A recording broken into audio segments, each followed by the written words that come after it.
Buenos días, tardes. Este es un primer encuentro eh, de EPEC, ¿no? Para comentar las elecciones en México. Ya pasaron, ya estamos a 18 de junio. Estas fueron el domingo 2 de junio. Y bueno, tenemos la compañía de Edgar, de la Red Laical Latinoamericana, del colectivo Paideia, y también a Melesio, que es nuestro invitado. Melesio Figueroa es sociólogo, y está enfocado en la investigación también de grupos católicos de base, ¿no? Entre muchos temas sociales, políticos, y también contribuciones creo que muy valiosas desde escritos. Nos compartió un escrito, vamos a dejarlo aquí en la descripción del video, muy buena, que vamos a retomar en esta charla. Pero también quiero mencionar que haces comentarios, Melesio, sobre cine, ¿no? Y que también creo que es un buen tema para dialogar, para platicar y para enriquecer entre todos, ¿no? Entre todos, todas nuestras reflexiones. Y bueno, nada más, como introducción, quiero mencionar este artículo que Melesio nos comparte, y se llama Elecciones en México. No lo voy a leer todo, simplemente pues ese es el título. Como subtítulo tiene Golpismo latinoamericano, clasismo mexicano y el neoliberalismo que no se va, ¿no? Y después, o sea, bueno, ya esto me parece muy interesante, pero el primer subtítulo que tiene, eh, creo que vale mucho la pena eh, pues resaltarlo, ¿no? Dice, ¿quién tiene derecho a elegir? ¿No? Y aquí podemos extenderlo, ¿no? ¿Quién tiene derecho a compartir, ¿no? A reflexionar, o no solamente también a tomar una elección, ¿no? ¿Qué gustos son válidos? Pero bueno, vamos a platicar sobre eso. Y también, Edgar, te doy la bienvenida para que nos comentes un poquito tu micrófono. Sí. Muchas gracias, Mario. Gracias, Melesio, por estar aquí con nosotros. Yo creo que se arma esta posibilidad precisamente por los deseos de, pues simplemente conocer, simplemente charlar como amigos, ¿no? Charlar también como personas que estamos viviendo este momento histórico en nuestro país y que nos interesa de una u otra manera también. A lo mejor poner simplemente nuestra palabra, simplemente nuestro sentir, nuestro pensar en este momento y pues ya, o sea, no más, ¿no? Yo creo que ese es simplemente el objetivo un poco de estas reuniones y te agradecemos mucho. Hemos leído, bueno, yo al menos he leído, Mario me ha compartido tu artículo, ¿no? Como te decía, y a mí me ha parecido también un artículo muy bueno, hace un análisis bastante bueno, yo creo también de todo, bueno, de algunos casos en Latinoamérica, ¿no? Ahí como el Perú, ahí con Evo, bueno, no sé, con varios ahí. Y yo creo que eso también nos da cierto marco de referencia, cierto marco contextual, cómo está nuestra política en todo, sobre todo en América Latina, ¿no? O sea, y que, vaya, que nuestro país, que México tampoco se escapa de esta dinámica política que se está llevando a cabo. Porque al final el mundo globalizado en el que vivimos hoy, ¿no? Pues todo se sabe, todo se va descubriendo, aunque se quiera encubrir muchas cosas, yo creo que también hoy los medios nos van descubriendo, el mismo Internet, ¿no? Eh, y pues bueno, pues hoy estamos también con esta de nuestras elecciones aquí en México, que ya han pasado, que ya sabemos los resultados, que ya tenemos números fijos, objetivos, y que yo creo que eso ya es bastante, ¿no? Pues muchas gracias por estar aquí. Muchas Mele, gracias. Eh, perdón, quisiera como empezar contigo, quizás haciéndote una pregunta, o sea, sobre este texto, que te digo, yo creo que pues puede ayudarnos a todos para ver esta reflexión que nos compartes. Y voy a leer el primer párrafo nada más para resaltar de qué va, ¿no? Decía, el subtítulo dice, ¿quién tiene derecho a elegir? Y dices, como un nuevo triunfo de la izquierda era inminente, los medios de comunicación de la derecha, liderados por Latin US, estaban preparando el terreno y alimentaba una narrativa golpista. El bloque opositor del PRI, PAN, PRD y empresarios como Claudio X González, desde hace tiempo tomaron como bandera la defensa del INE para señalar que el actual gobierno lo estaba debilitando y que si no queremos ser un país autoritario, hay que defenderlo. Bueno, ahí está este primer párrafo, ¿no? Esta entrada, que ya nos dice mucho y creo que podemos profundizar sobre muchas partes de lo que está aquí, ¿no? Pero ahora sí, muchas gracias, Melesio, bienvenido y tienes la palabra. Sí, bueno, gracias por la invitación. Lo que les comentaba es esto, ¿no? Me pareció interesante este punto porque se ha comentado poco, ¿no? Este primer parágrafo, ¿no? De tener derecho a elegir, pues, es una clara referencia a esta gran pensadora de la India, ¿no? Spivak, pues, no fue su nombre, pero bueno, que tiene un texto maravilloso que se llama ¿Quién tiene derecho a hablar?, ¿no? Este, entonces, eh, en ese sentido, bueno, la conclusión de ella es que pues,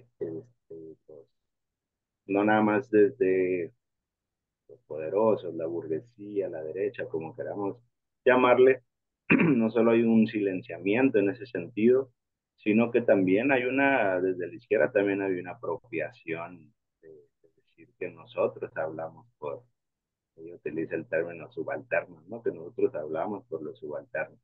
Entonces, en ese sentido también, este, podemos leerlo desde la posición de, bueno, de los medios ahora están hablando de sobre representación, porque no les gusta quien llegó al poder, pero cuando sí les gusta, hablan, no, pues la gente le dio un mandato a Peña Nieto, y cuando más o menos ahí se dividen el poder, dicen, no, pues la gente lo que está diciendo es que quiere que se pongan de acuerdo, o sea, análisis para mí tontos, ¿no? O sea, la gente no dice nada con su voto, pues no podemos ver a la gente como una masa así como de acuerdo, que se pone de acuerdo, una fantasía así al estilo Saramago, ¿no? De que un día todo el mundo se levanta y nadie va a votar, ¿no? Como el libro así como si toda la gente se hubiera levantado el 2 de junio y "Ay, vamos a darle todo el poder a Moreno". Yo creo que no va por ahí tampoco, ¿no? O sea, es decir, también la lectura desde la izquierda institucional podría ser que la gente está confiando completamente en Morena y que eso yo no sé, ¿no? O sea, yo veo, yo veo una confianza en lo que está haciendo el gobierno federal, pero a nivel local esa confianza no se ve. Yo no sé cuál sea el caso de la Ciudad de México, pero aquí en Baja California yo no veo a alguien que diga, ah, sí, Morena de Baja California. Aquí son los mismos, es el PAN, pues, ¿no? El PAN reformado. Y yo creo que eso a nivel local se repite muchísimo, ¿no? Entonces, lo que yo quiero decir es que tampoco tendríamos que leer este triunfo contundente de Morena como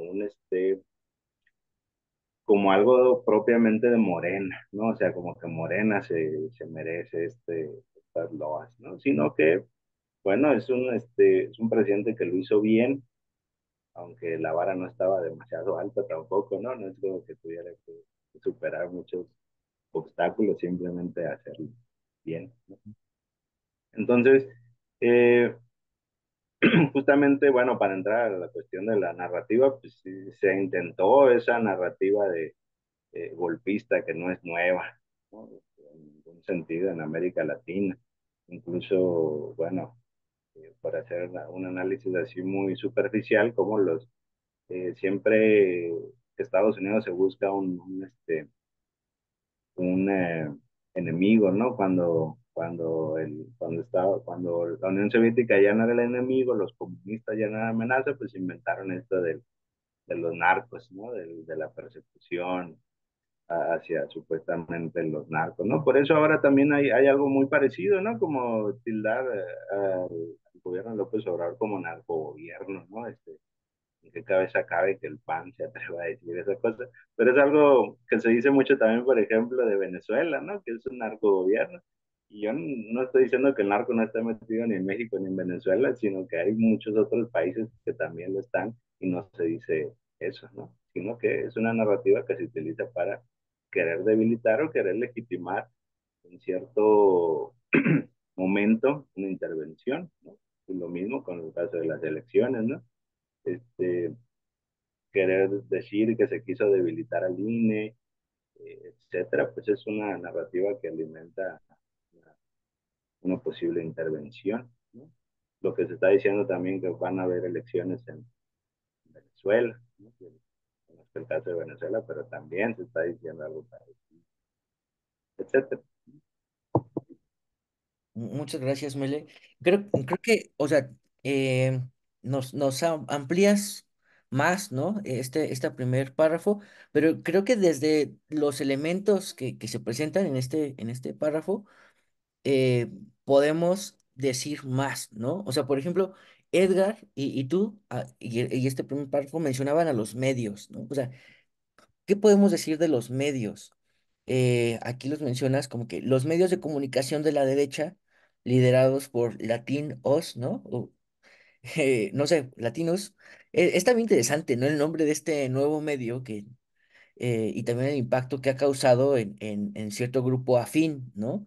Pero medios de la derecha, ¿no? Y no sé, como también pensando en este tema, ¿no? De la comunicación, recordaba, creo que fue muy importante para mí, Yo Soy 132, ¿no? Que estaba justo en las elecciones de Peña Nieto, ¿no? Del 2012. Y me parece que fue interesante porque este grupo de estudiantes universitarios señalaban como al culpable de una narrativa engañosa, ¿no? Manipuladora a los medios de comunicación, que tal vez para muchas personas siempre hubo cierta desconfianza por estos grandes medios, ¿no? De las televisoras.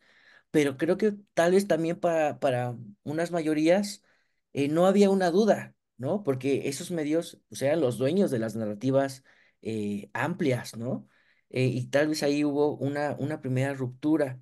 Edgar, ¿tú cómo ves esto de los medios de comunicación? Bueno, pues no cabe duda de que hoy el Internet, por ejemplo, nos ha ganado como mucho terreno, ¿no?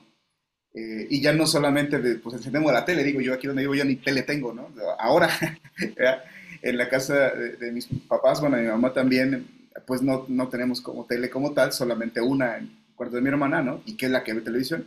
Y todos los demás pues ven desde el teléfono, desde la computadora, y que yo creo que también estos modelos de redes sociales nos han ayudado también o nos han acercado a tener como una visión. O sea, yo ni siquiera me pongo a juzgar, ¿no? Entre uno y otro, simplemente una visión como mucho más amplia y que también nos ha dado como la capacidad de ir, no sé si teniendo mucha información y que a veces es tanta información, demasiada información, que ya no sabemos ni qué cosa es cierta, ni qué cosa es mentira, ni cómo se va construyendo.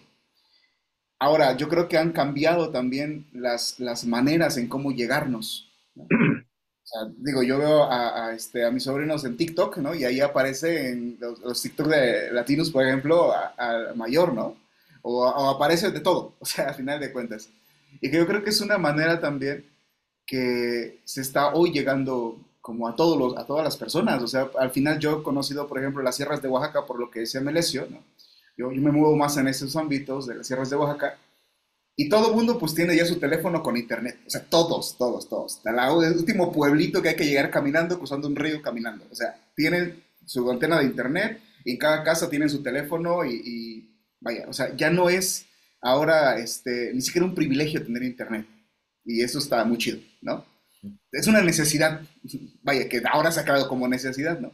Y que yo creo que eso nos ha acercado también a entender como estas narrativas, y en todo sentido, y que de alguna manera yo creo que está súper bien, porque podemos informarnos. Sin embargo, también hay que tener criterio, que yo que pienso que eso es lo que nos ha faltado o nos falta a muchos, tener criterio para saber, ¿no? Un poquito por dónde puede ir la narrativa de cada uno, los beneficios que pueden traer o los prejuicios que nos pueden traer, ¿no? Bueno, yo pienso. Muy bien. Mele, yo quiero hacerte una pregunta sobre esto, ¿no? O sea, pienso que, mira, no sé si es una curiosidad, pero a mi alrededor, como que he recibido algunos comentarios, digamos, de gente que es afín digamos, al PRIAN, ¿no? No sé si decir a la derecha, ¿no? Y que justo diría lo mismo, ¿no? O sea, así como no esos medios de izquierda, ¿no? Que intentan manipular, ¿no? Bueno, se abre ese debate. Yo obviamente, bueno, no comparto esa opinión, ¿no? O sea, pero, o sea, ¿por qué? ¿Por qué los grandes medios tienden a ser de derecha? ¿No? Es algo creo que muy simple, o sea, pues quién ha acumulado el capital, ¿verdad? Y qué espera quien ha acumulado el capital. Pero también, por ejemplo, no sé, estos ya casi pasan a comediantes, ¿no? De los comentaristas de Atypical. O sea, a mí me parece que no son la excepción, sino que yo considero, ¿no? Que a varios analistas, ¿no? De esos medios de derecha, es muy difícil ya escucharlos de repente, ¿no? O sea, no, porque no tienen un diálogo honesto, no nos comparten lo que creen, lo que saben, sino lo que tienen que defender, ¿no? Lo que han sido mandados a mantener, ¿no? Pero bueno, ¿qué nos comentas, Mele, sobre esto? Sí, creo que, bueno, es un fenómeno curioso, ¿no? Bueno, que Latinos fue, es claro, no necesita uno hacer mucho análisis para ver que se fundó con una finalidad específica, ¿no? Que es hacerle contrapeso al gobierno de López Obrador. Este, y en parte, bueno, si uno se pone así como muy democrático, pues tampoco está mal, pues, o sea, ellos tienen derecho a pagar millones por eso, los tienen, pues. Eh, si uno se pone muy así, ¿no? Pero me parece un fenómeno curioso el hecho de que también hay un montón de medios que nacieron con una narrativa clara de defender a López Obrador, ¿sí? Se me viene a la mente el Chapucero, que a mucha gente le gusta y me lo menciona, ¿no?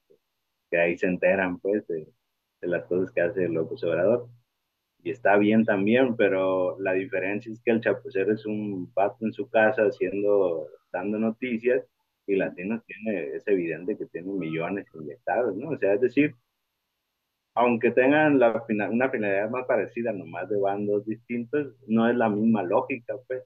Es decir, este, y bueno, como el Chapucero, muchos otros, yo no tengo nada en contra de hecho, nunca he visto un video completo. Yo lo conozco porque me lo mencionan mucho. Este, pero eso, ¿no? Como decía el compañero, el Internet nos ha puesto como en bandeja un montón de opciones, infinitas casi podríamos decir, ¿no? Así como te sale un clip de Loret de Mola, el siguiente sale uno en contra de Loret de Mola, ¿no? En TikTok o en los Reels que uno ve, etcétera, ¿no? Es decir, este, que es curioso, ¿no? Como ahora ya tenemos un montón de información. Yo tenía mis reservas con esto de que mucha gente le hacía loas a López Obrador sobre que algo que había hecho era que nos había hecho interesarnos en política. Yo tenía mis reservas, pero últimamente, en estos últimos años, lo he notado mucho, o sea, amigos míos cercanos, parientes, que no se interesaban por política, ahora lo hacen, ¿no? Y comentan las cosas, algunos defendiendo la mayoría, pero otros atacando también a López Obrador, ¿no? Entonces, como eh, es curioso que también el fenómeno de López Obrador es un fenómeno mediático, ¿no? Es decir, que genera discusión, para bien y para mal, ¿no? A lo mejor tiene mucho que ver con que habla diario 2, 3, 4 horas, ¿no? Y eso pues no cualquiera también, a mí me parece muy interesante que nadie ha hecho esa analogía entre López Obrador, Fidel Castro y Hugo Chávez, que les encanta hablar, ¿no? Y que tenían sus programas de televisión y que duraban horas. Este, y entonces, bueno, también López Obrador como fenómeno mediático, ¿no? Lo que diga es se, se hace noticia, ¿no? También, bueno, habría que ver a los expertos en medios cómo los meten aprietos a la hora de editar, porque pues como habla muy pausado, lo tenían que editar muchísimo, ¿no? cómo editas al presidente sin tergiversarlo, ¿no? Entonces, creo que, regresando a la pregunta original, sí, o sea, la cuestión de los medios siempre es muy importante y siempre genera como mucha discusión y debate. Y ahora tenemos a cualquiera comentando cualquier tipo de noticias, ¿no? Hablamos de los grandes medios, ¿no? Pero ahora hay muchos comentaristas de redes sociales, ¿no? Que a eso se dedican, a comentar noticias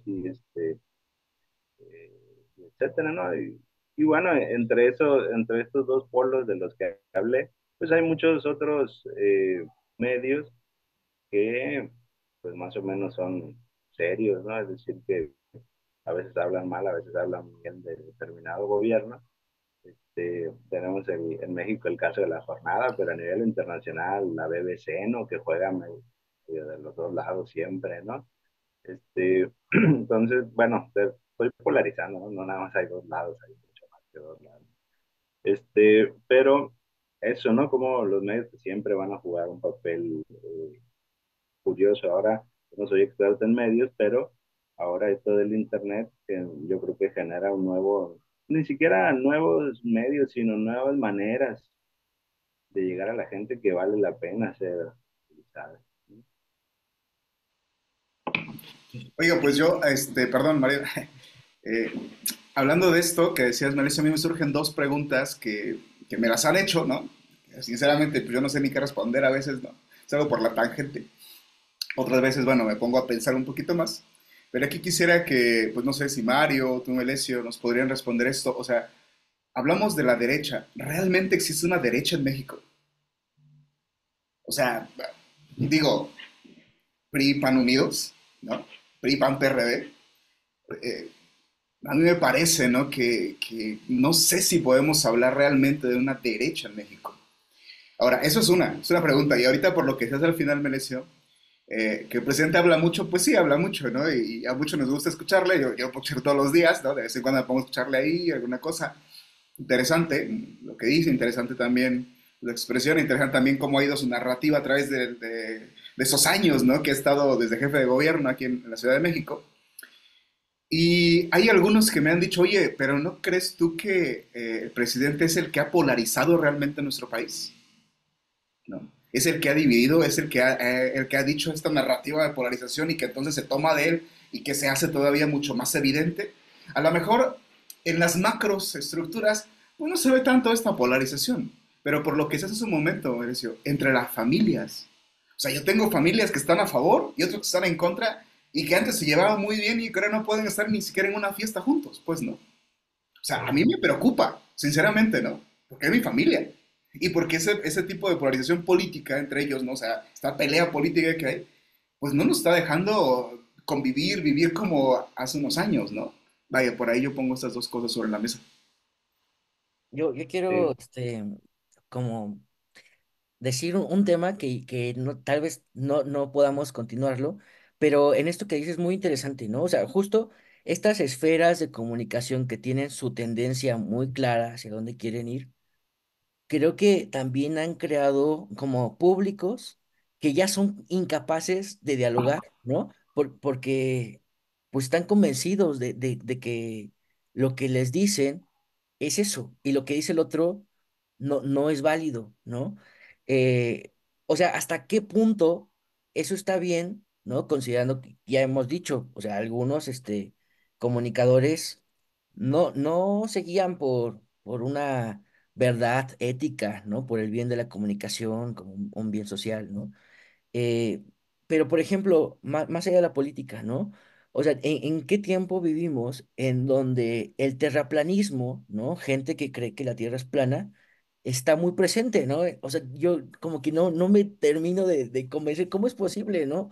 Eh, o sea, eso como un extremo evidente y del que nos podemos reír, pero también es cierto que se están destapando como muchos temas que son muy interesantes, ¿no? O sea, que sí requieren una profundidad que tal vez antes no eran conocidos por más que por unos poquitos, ¿no?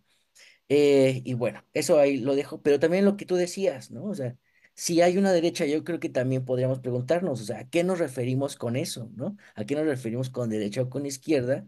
Y también, o sea, ¿por qué a veces pensamos que esto de derechas e izquierdas, ¿no? O como es, conservadores, ¿no? Liberales está solamente en los partidos políticos, ¿no? Cuando los partidos políticos solamente son instrumentos de representación electoral política, pero ni siquiera agotan la realidad política, ¿no? Y cómo hay otras realidades. O, por ejemplo, algo que suena muy interesante es que justo Obrador, lo que intentó es que hubiera un poco de distancia entre el poder político y el poder económico, ¿no? Y sabe, o sea, y no está la ruptura, no es que ya hayan tomado dos caminos distintos, ¿no? Pero creo que hay menos subordinación del poder político con Obrador que el que había antes, ¿no? Pero bueno, o sea, está muy interesante. Melesio, ¿qué nos compartes de esto? En cuanto a, bueno, los dos son temas muy amplios, ¿no? Voy a intentar resumirlo. La cuestión de la derecha sí, es muy interesante. De hecho, lo hemos discutido mucho en clases. Yo soy profesor de la universidad y actualmente estoy dando dos clases sobre América Latina. Entonces el tema sale mucho. A mí me parece curioso que en el caso de México la derecha como tal nunca se ha atrevido a presentarse como derecha. Por ejemplo, el PAN, que es la más derecha, lo más cargado hacia la derecha en México, nunca ha tenido candidatos estilo Bolsonaro o Trump, ¿no? Así con ideas muy claramente derechosas, ¿no? El punto más alto fue ahorita Xochitl Gálvez, que hasta se decía de izquierda, ¿no? Que bueno, era de campaña, pero algo nos dice eso, porque ni siquiera se atrevan a presentarse como gente de derecha, Vicente Fox, ¿no? Que llegó al poder por justamente por una imagen contraria, ¿no? Alguien como más pueblerino, más buena onda, ¿sí? No es la imagen del clásico derechoso.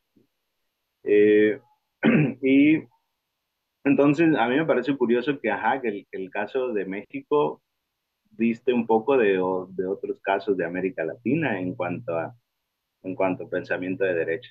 Es decir, me parece una pregunta muy interesante que yo en lo personal no voy a saber resolver ahorita, pero efectivamente en México hay que matizar si hay una derecha, ¿no? O sea, sí la hay, pues, pero ¿qué es la derecha en México? A mí me parece muy curioso, por ejemplo, como ya el compañero mencionó, Mario, que mis temas son la religión, entonces el caso de México, el tema religioso siempre ha sido muy ambiguo, ¿no? Es decir, a veces nos peleamos con la institución, ¿no? Como el caso de Benito Juárez y los cristeros después, ¿no? Y a veces, bueno, ha sido muy, no sé si la institución como tal, pero la religión, pues muy del lado del pueblo, ¿no? Los padres fundadores de México Independiente son sacerdotes, ¿no? Como que eso medio que pasa desapercibido, pero no es poca cosa, ¿no? A mí me sorprendió gratamente hace unos años que fui a Morelia, que ahí había no sé si sea museo o qué, ahorita, pero que era una cárcel para sacerdotes que seguían el movimiento de Morelos, ¿no? Entonces, a mí me parece como que es muy ilustrativo en el sentido este, de que había, no nada más, que no nomás era Morelos, pues era una serie de sacerdotes que estaban en el revolucionario, ¿no? Y para regresar al tema de la derecha, pues bueno, entonces la derecha en México no es eclesial, ¿no? No pareciera que viene desde la iglesia. Este, Ahora intentaron mostrarse ahí medio, incluso el episcopado en México que iba a hacer talleres sobre elecciones, y cuando se miraba eso nunca, jamás en la vida, ¿no? A la comunidad de base, al contrario, se les ha criticado mucho por eso. Pero como vieron que iba a ganar alguien de izquierda, pues ahí sí ya se interesaron en politizar, ¿no? En cierto sentido. Entonces, sí, es una pregunta que aquí no voy a poder resolver, no sé ustedes, pero sí es, el caso de la derecha en México sí es muy, muy interesante, ¿no? Eh, Y bueno, nada más rápidamente lo de la polarización también es otro tema muy amplio. La polarización existe desde hace mucho, ¿no? La, la, la gente cree como que los fifís o los que tienen esta aspiración a fifís, que yo veo que muchos no lo son, pero como que se sienten, ¿no? Que pues, poder desayunar los sábados en un restaurante ya se sienten fifís.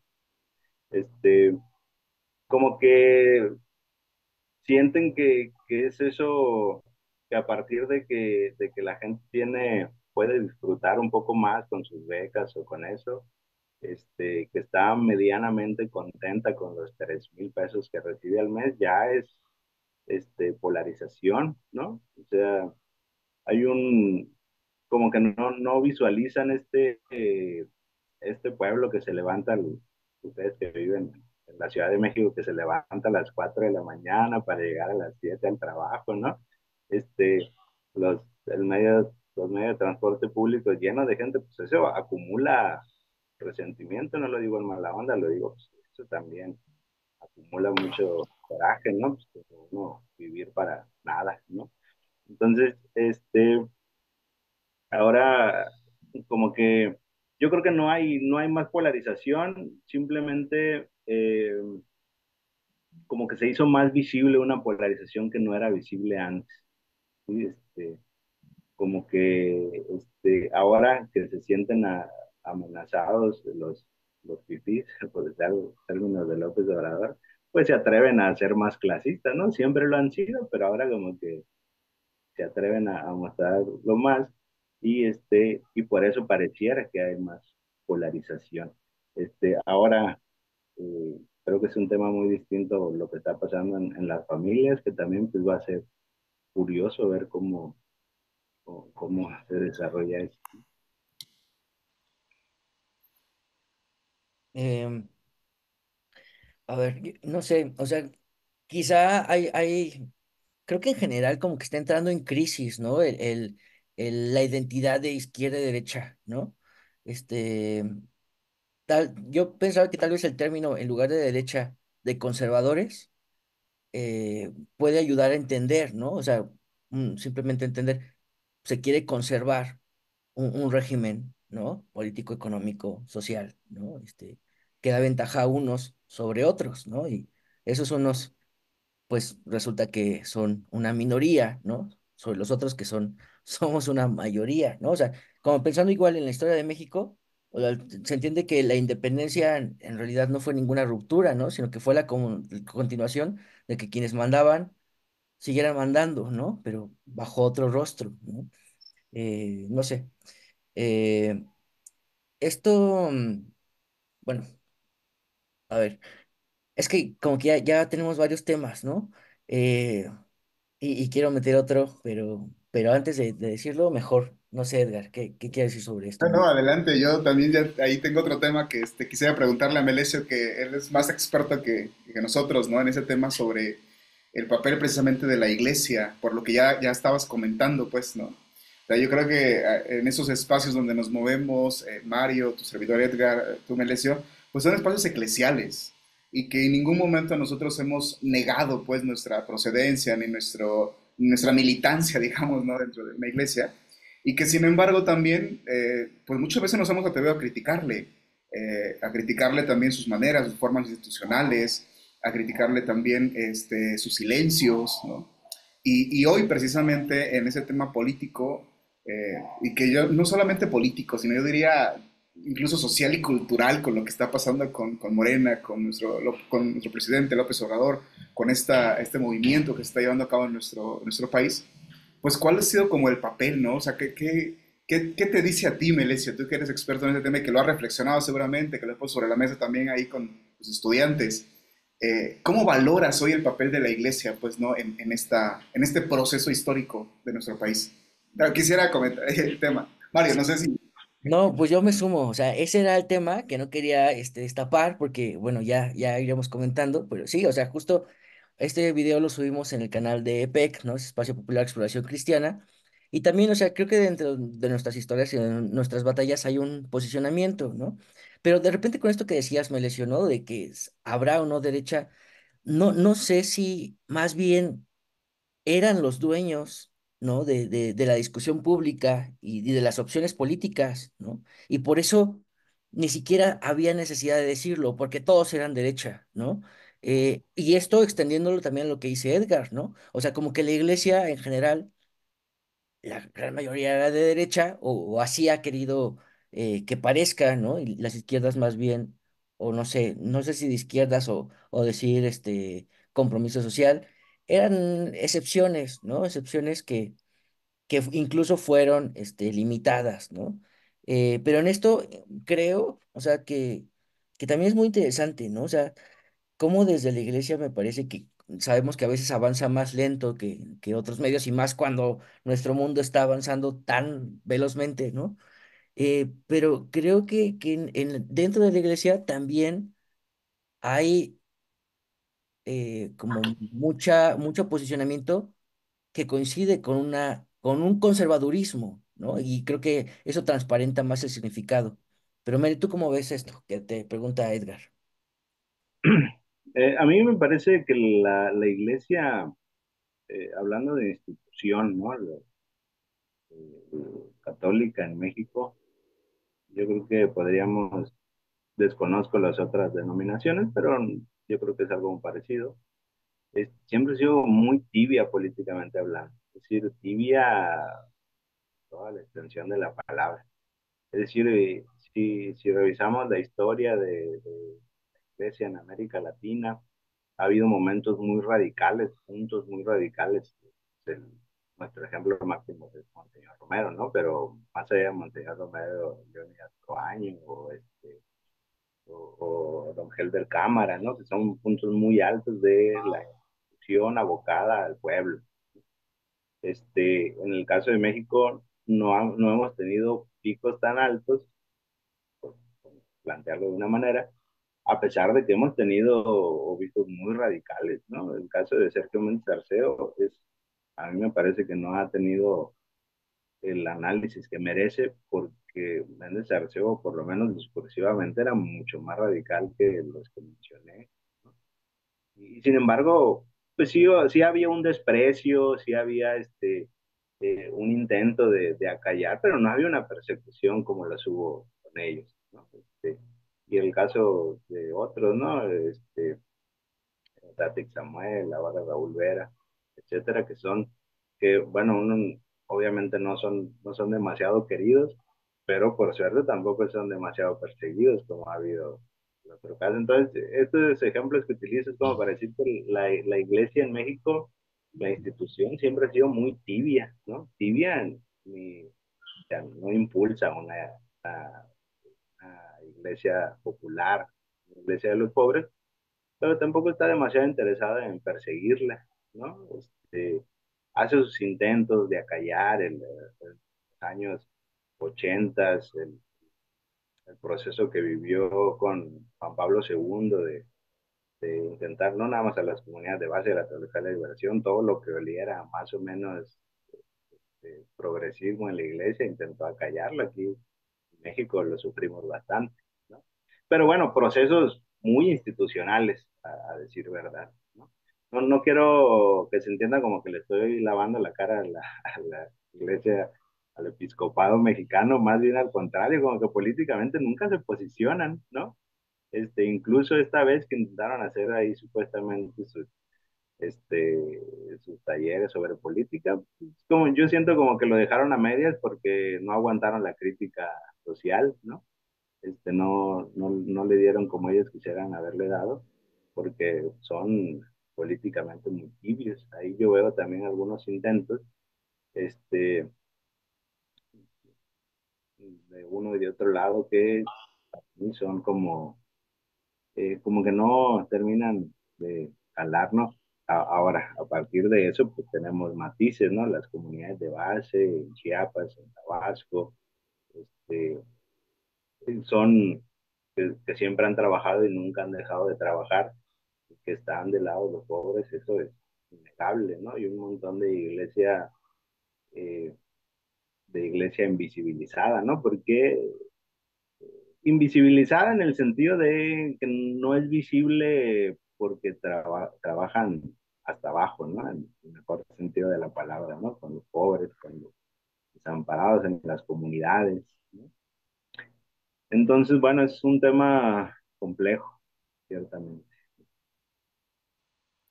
Eh, es que yo siento que hablamos así, ¿no? De episcopado y encierra un montón de realidades, ¿no? Porque no se mueven en bloque todos juntitos, ¿no? A pesar de que quizá haya algunos que se diferencian más, ¿no? Como quizá Raúl Vera, pero ya es emérito, ¿no? Pero aún así, creo que las luchas son locales por lo que cada obispo ve en su diócesis y esto creo que se indicaba más de las diócesis del Bajío, ¿no? Sobre todo las de Guanajuato, pensando la diócesis de León, me parece que tenían estos cursos de orientación política y que, bueno, o sea, yo no veo mal la palabra, ¿no? O sea, está muy bien, qué bueno, o sea, creo que el unir la fe con la vida, ¿no? El problema es si realmente es eso o más bien es tomar por ignorantes a las personas y poner un discurso que no corresponde a la realidad de las personas, ¿no? Corresponde yo creo que a ideologías eclesiásticas, ¿no? Es muy extrañas. Eh, pero bueno, vamos entrando a este O tema. a un posicionamiento político, al fin de cuentas, o sea, ya muy marcado, pues, ¿no? Sí. Sí, o sea, pero justo, o sea, puede haber posicionamientos políticos, yo creo, como lo hacen las comunidades eclesiales de base, ¿no? Que sean análisis de la realidad desde la propia vida de las comunidades y de las personas. O sea, ahí no le veo ningún pero, ¿no? O sea, van a salir prioridades que consideren las personas, ¿no? La cuestión aquí Eh, yo creo que también es la cuestión metodológica que se usa, pues.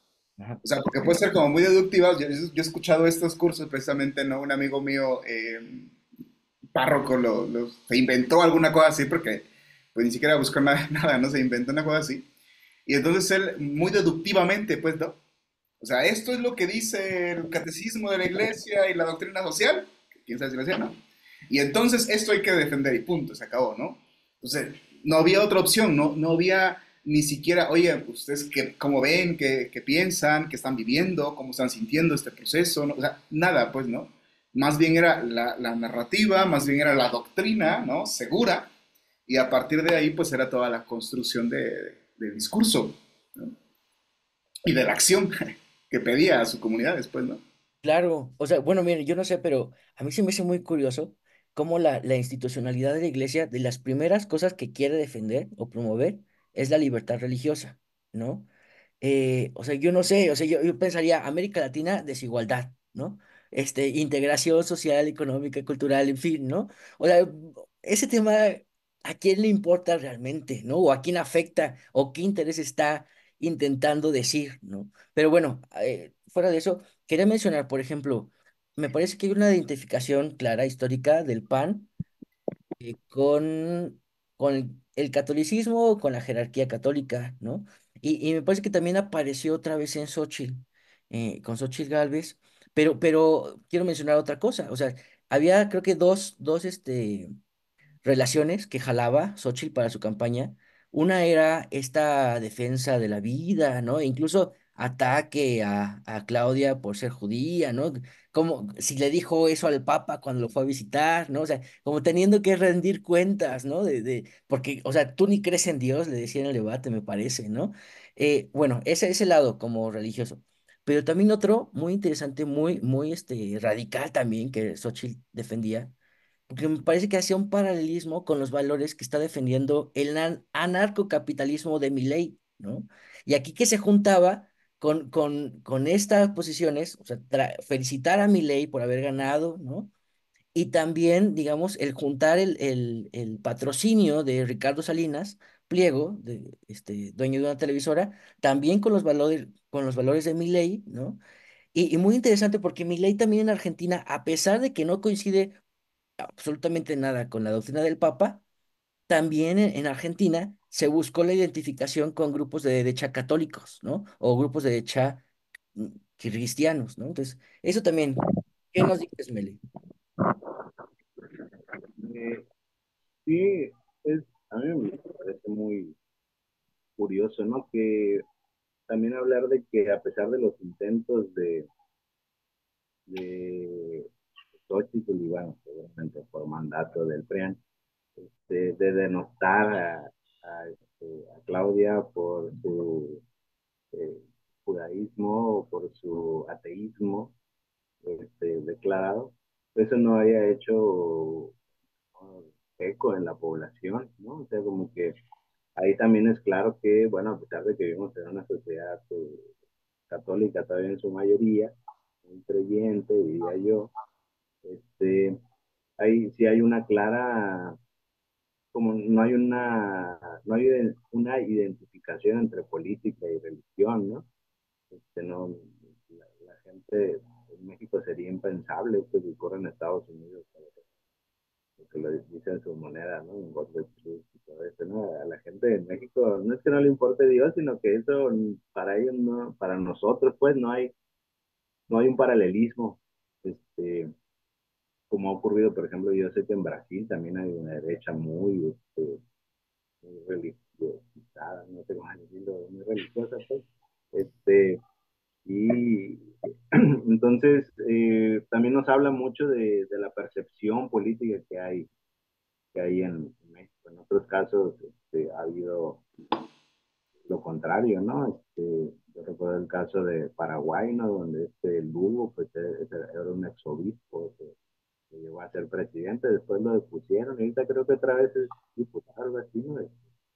Pero bueno, eso, es decir, la realidad es, en México siempre hay que matizarla, ¿no? En el caso religioso, a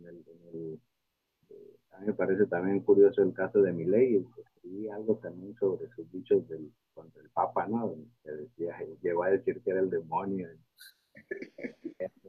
Sí, sí, sí. Este, a mí me parece una maravilla el hecho de que, este, poniéndolo así en cuestiones muy narrativas, ¿no? De que Milei es el que habla de cosas mágicas y el Papa es el que habla de cosas reales, ¿no? Ahorita el Papa está hablando de ecología, está hablando de la defensa de la tierra, está hablando del respeto a la diversidad sexual, que son cosas reales, ¿no? Y Milei es el que está hablando de indicadores económicos, está hablando hace poco ahora traen esta banda de que ya hay un superávit y cosas que no existen, o sea, esas palabras no existen en la vida real, pues, o sea, son palabras que se inventan. Entonces, en el texto que publica, después de los pasos, mencionó eso, que me parece muy curioso, que ahora lo que antes llamábamos religión, ahora se parece más o sea, pensamiento religioso, ahora se parece más al pensamiento anarcocapitalista, ¿no? De, lo, antes era el Moloch, ¿no? Al que se le tenía que sacrificar las vidas humanas, ahora es al capital al que se le tenía que sacrificar vidas humanas, ¿no?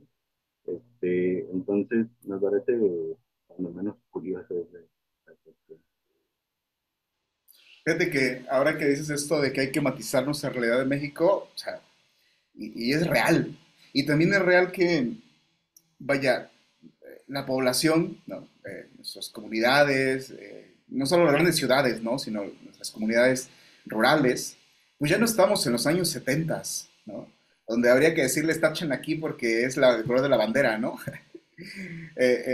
Yo tengo, por ejemplo, la experiencia de estar en las comunidades rurales ahí en Oaxaca, donde a los presidentes municipales y todo se eligen por usos y costumbres, y es de manera estrictamente religiosa, o sea, ahí sí, pues, ¿no? O sea, tienen que ir al 1 de enero a la iglesia y a rendir culto al santo y no sé qué, o sea, es muy religioso todavía el sentimiento para la gobernanza, incluso, pues, ¿no? Porque ahí las comunidades, las reuniones de los ejidatarios, de todos los que están ahí, vaya, es otra dinámica donde la religión forma parte fundamental de sus dinámicas políticas y sociales de vida.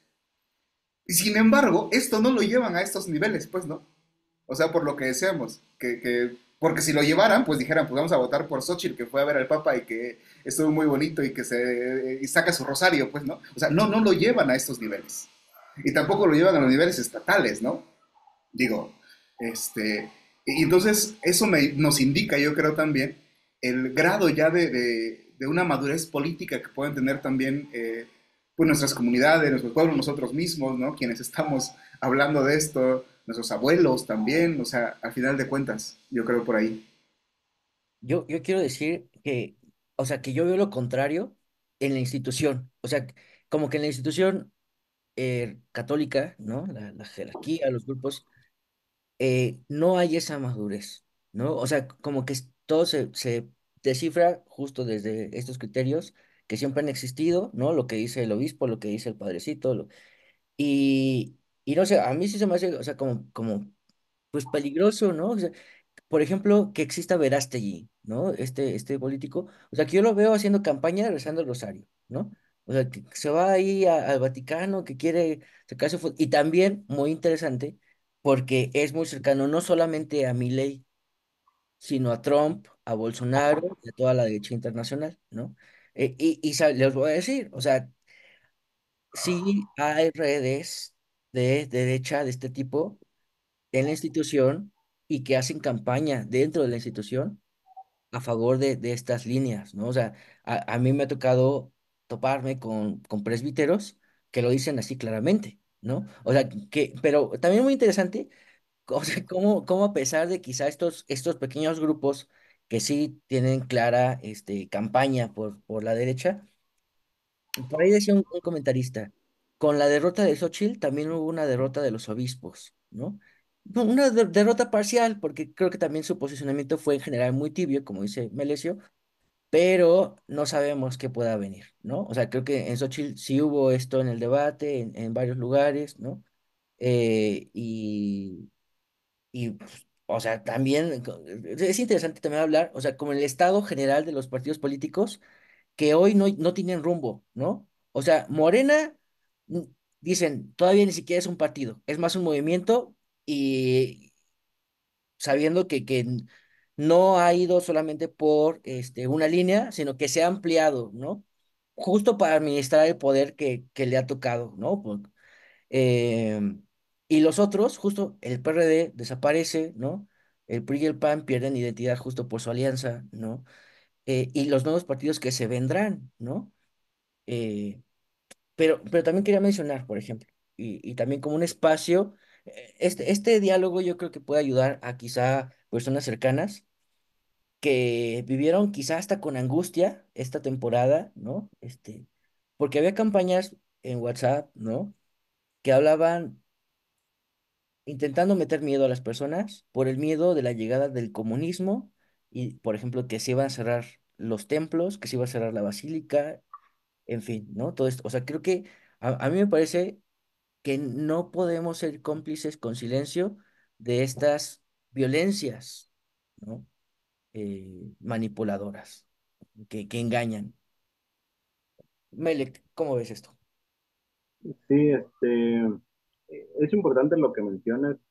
Ahorita nosotros estamos en un momento en el que podemos casi ridiculizar al PAN, y tal, y todo eso, ¿no? Pero la derecha es la que tiene todo el aparato a su favor, es decir, todo el dinero, todos los recursos, ahora medios de comunicación. Es decir, ellos en cualquier momento se pueden agrupar, ¿no? Y tener a su disposición una cantidad ilimitada de recursos para intentar derrocar al gobierno si quieren. Digo intentar porque no siempre le sale, ¿no? Por eso mencioné el caso de Bolivia. Claro, el intento y siempre la después de la Segunda Guerra Mundial, como que la derecha internacional, la burguesía internacional también entendió que a veces sale más barato dar dos pasos para atrás, ¿no? Dependiendo de la situación. Entonces, creo que, pero sí es importante tener en cuenta eso, ¿no? Que no se le debe menospreciar, ¿no? Que no se debe decir que la derecha ya está muerta y que va a desaparecer el PRI y el PAN. Y aunque desaparezcan, pues, se pueden reagrupar dentro de Morena perfectamente, como le ocurrió al PRI, ¿no? El PRI pues, era un partido revolucionario, el PNR, ¿no? Y ahí se logró agrupar toda la derecha, que fue un proceso largo, ¿no? De casi un siglo, pero lo hicieron, ¿no? Entonces, ¿quién nos dice que en determinado momento no puede ocurrir eso en Morena? Claro, ¿no? Porque es la naturaleza de los partidos políticos electorales, ¿no? Los partidos políticos son instrumentos este, de grupos de poder, ya sea del pueblo o de la burguesía, pero no son instituciones inamovibles en ningún sentido, ¿no? Entonces, creo que eh, debemos de revisarlo desde ahí también, ¿no? O sea, no despreciar un poco, no, por ejemplo, no desvanecer la crítica hacia que Morena, por ejemplo, ha tenido que hacer alianzas con caciques locales, ¿no? Incluso llevarlos a gobernadores para lo que hoy llaman los politólogos gobernanza, ¿no?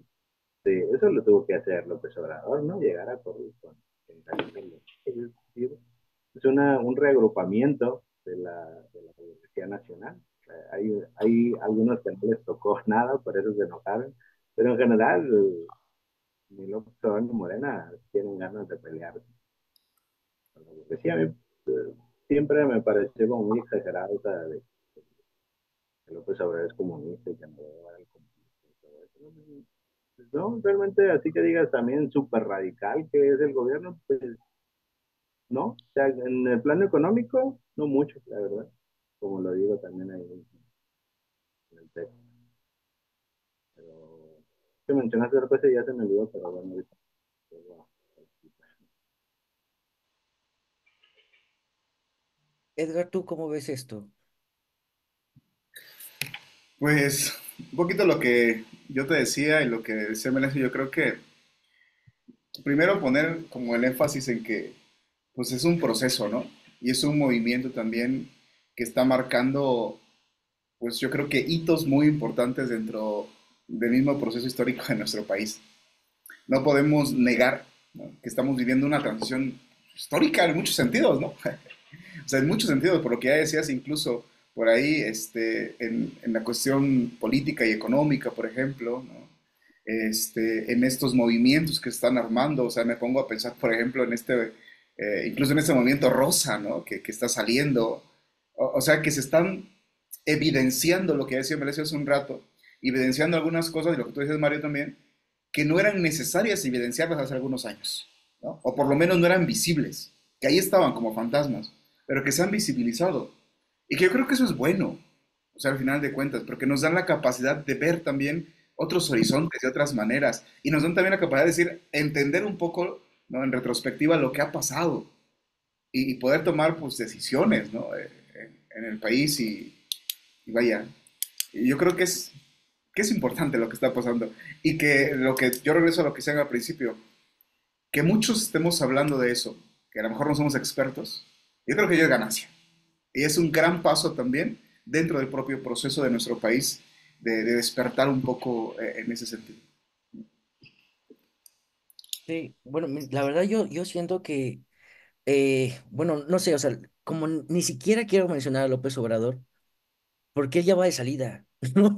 O sea, fue un fenómeno político, electoral, social, ¿no? O sea, es decir, su caricatura, pero va a empezar una nueva etapa en donde él está fuera, ¿no? Y incluso lo que dices, Melesio, o sea, siento que Morena, ¿no? Ahora se habla de obradorismo, morenismo, de la 4T, o sea, como que ya dentro de Morena hay una diversidad, porque creo que no se va a mantener la unidad, ¿no? O sea, ya sabemos, o sea, ahí quienes están en primera línea representan cosas distintas, ¿no? O sea, con Obrador apenas se pudo sostener cierta unidad, pero y creo que ya, o sea, ya hubo intentos desde, por actores de Morena de crear otros partidos políticos, ¿no?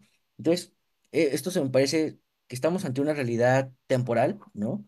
Y también, por ejemplo, a mí me parece muy interesante que el PRI, por lo menos el PRI de Alito Moreno, ha dicho que quiere cambiar su nombre, sus colores, ¿no? Su identidad. O sea, eso sí se me hace histórico, ¿no? O sea, lo que va a venir, bueno, histórico quizá como un final, ¿no? Porque no sabemos, pero incluso lo que dices tú, Edgar, ¿no? O sea, se me hace muy interesante esto de la marea rosa, porque ¿qué representa la marea rosa, ¿no? Todavía no sabemos qué representa, pero desde una primera mirada, creo que representa a las clases altas de la Ciudad de México y que, o sea, muy fácilmente pueden unificar el anarcocapitalismo mileísta trumpista pero también estos elementos de derecha del catolicismo, ¿no? O sea, y justo Xóchitl Gálvez se ve como cabeza de ese movimiento, ¿no? Entonces, no sé. Claro. Bueno, y yo no sé si realmente Obrador vaya a salir de la jugada, pues no. O sea, también hay que ser muy sinceros con eso y muy críticos, pues no. Porque es el que ha dado coacción también al movimiento y a todo esto. Yo no sé hasta dónde estaría dispuesto también como a soltar todo. No lo sé. O sea, yo lo dejo ahí y la historia verá y juzgará, ¿no? Lo que sí es también que a mí me parece a veces incluso lamentable, ¿no? Y con toda sinceridad puedo decir que hay muchos actores políticos, ¿no? Que se están pasando al movimiento, ¿no? De Morena, el 4T y todo, que en su momento pues ni estaban ahí, ni comulgaban con sus ideas ni nada, pero pues como ven que es un movimiento que está llevando, que está teniendo poder, que está teniendo resultados, todo, pues están pasando, ¿no? Digo, eso le pasó a mi ex gobernador, yo soy de Oaxaca, ¿no? Eh, vaya, yo no sé hasta dónde, pero hay cosas que sí no me han gustado como esas, ¿no? Que yo pienso que puede estar bien en un momento, ¿no? No lo sé, pero pues también son cosas que criticables que yo pongo ahí, ¿no? Pero pues bueno. Pues ya son muchos temas, yo creo, ¿eh? Bueno, si quieren, como un comentario así conclusivo, ¿no? Para cerrar. En lo que, bueno, en lo que van, pensando, ¿no? Voy a soltar uno, pero para que no lo sigamos, ¿no? Nada más ahí. Creo que justo se está inaugurando un nuevo protagonista. O sea, a mí me gusta, ¿no? O sea, cuando me veo incapaz de mencionar las cosas por su nombre, porque, bueno, me corrijo y diría, se está gestando una nueva protagonista de este presidencialismo mexicano, ¿no? O sea, a mí me parece que Claudia Sheinbaum puede ser una muy buena política, ¿no? O sea, como una figura política. A mí me ha gustado la entereza, ¿no? Y la firmeza con la que ha hecho algunas declaraciones. Por ejemplo, justo con los obispos. No sé, se me hizo muy interesante. Hubo en el que incluso participamos, ¿no? Del Diálogo Nacional por la Paz y que llevaron a firmar a los candidatos. Y ya sabes, era evidente que Claudia Sheinbaum, digo, que Xóchitl Gálvez iba a firmar lo que hubiera, ¿no? Por una foto, sabiendo que no iba a haber ningún compromiso real, ¿no? Por eso. Y bueno, ella firmó muy, muy feliz, relatando toda su vida como católica, ¿no? Este, ¿Cómo se llama? Maines también, ahí muy bien. Y Claudia, o sea, me parece que hizo política ahí, ¿no? O sea, una política fuerte porque no dijo que no, eso hubiera sido muy duro. Dijo sí a algunos puntos, otros no, pero dialoguemos, ¿no? E incluso me parece que la lectura que hizo de algunos documentos del Papa fue muy, muy superior a la que incluso algunos obispos tienen, ¿no? Y esto puede resultar quizá duro, pero también, de paso, puedo decir que muchos obispos no están interesados en conocer al Papa ni leerlo, ¿no? Pero bueno, no sé si ya están como listos para su comentario de conclusión. ¿Quién gusta? Yo escucho a Melesio. Sí, yo creo que, bueno, un punto que lamentablemente no tocamos tanto, pero es importante, que, bueno, siguiendo el tema este que se nos trae sí, el golpismo y eso, o sea, los intentos golpistas y no nomás golpista en el sentido de un golpe de Estado, ¿no? Sino de debilitar ciertos tipos de gobierno. Se van a, se van a evitar o se pueden evitar en la medida en que pueda haber organizaciones populares, en que cada vez se multipliquen, es decir, que el poder que los electores le conferimos a Morena se refleje también en organizaciones populares. Es decir, entonces, por ejemplo, pasó mucho aquí en Mexicali, yo notaba que muchos líderes sociales volcaron todo su apoyo a López Obrador y parecía que López Obrador ya tenía todas las ideas del mundo, mientras lo dejaran trabajar, México iba a ser perfecto, ¿no? A mí me parece que eso es incorrecto, ¿no? Y lo mismo con Sheinbaum y lo mismo con Morena en términos generales, es decir, que para mí Lo que debemos apostar es al crecimiento de organizaciones populares, las que nosotros, en las que nosotros participamos, pues son una, ¿no? Las religiosas desde la base, pero también los sindicatos y también las organizaciones estudiantiles. El ejemplo para mí que me están poniendo son las organizaciones feministas, ¿no? Que se multiplican cada día, nace una nueva. Bueno, hay que matizar, ¿no? Hay diferencias entre ellas, pero se están multiplicando, pues, a eso es lo que me refiero. Y lo mismo nosotros, o sea, toda la población deberíamos de aportar a eso, ¿no? A que no va, Morena no va a hacer todo el trabajo y al contrario, Morena se va a ir llenando de oportunistas, porque es como lo natural de los partidos políticos, ya lo mencioné. Entonces creo que también hay que apostar a eso, ¿no? A organización popular en todos los sentidos, ¿no? En todos los campos de, de la, de la sociedad. Y nada más para agregar un poquito al comentario, sí, yo a Claudia Sheinbaum le veo muchas cosas que no le veía al observador, ¿no? Vamos a ver cómo se... Tampoco me quiero adelantar a eso, pero, y bueno, también para agregar al campo religioso, este, me parece curioso que, por ejemplo, el exministro Saldívar, que está en el equipo, tengo entendido, en el equipo cercano, ¿no? De Claudia Sheinbaum, que él se diga heredero de la teología de liberación en alguna entrevista que lo escuché, ¿no? Que él dice abiertamente que su pensamiento está muy influido por la teología de la liberación. Este, y como dato curioso también, no sé si vieron unos videos que estuvieron rolando ahí de Claudia Sheinbaum que tocaba en un grupo como de niños, ¿no? este, Se hicieron muy virales varios videos de esos. Me topé con uno de justamente de esos videos que le cantaban una canción a Camilo Torres, ¿no? Entonces, es bastante ilustrativo para mí cuál es la relación de esta otra iglesia, ¿no? Con la política actual, ¿no? Cuando menos curioso. Pero bueno, nada más es. Muy bien, muchas gracias, Mele. Pues, o sea, sobre esto vamos a dejar el artículo que pues sí, lo abordamos al inicio y quizá no lo seguimos, pero pues sí, está muy interesante y creo que complementa muchísimo, ¿no? Todo. Edgar, adelante. Pues mira, yo finalmente quisiera, coincido mucho con Melesio. Sinceramente, yo he puesto últimamente, o estos últimos meses, ¿no? En tela de juicio, en tela de crítica, la idea misma de la democracia.